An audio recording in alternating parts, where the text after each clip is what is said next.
காலம் மாறிக்கிட்டு இருக்கானாச்சு. காலத்துக்கு ஏற்ற மாதிரி வியாபாரத்தை மாத்திக்கிறது தான் புத்திசாலித்தனம். இல்லைன்னா காணாம போயிடும். பிசினஸ் மேனா இருந்தாலும் சரி, கூலிக்காரனா இருந்தாலும் சரி, பிச்சைக்காரனா இருந்தாலும் சரி, உழைக்கணும்.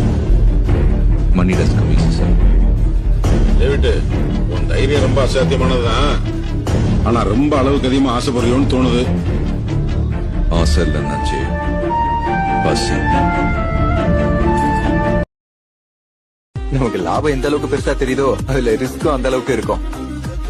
என்ன மாதிரி ரிஸ்க் மேல காதல் இருந்தா நீ பண்ண, ஒண்ணு மூழ்கிடுவ இல்லைன்னா கரை சேர்ந்துருவ.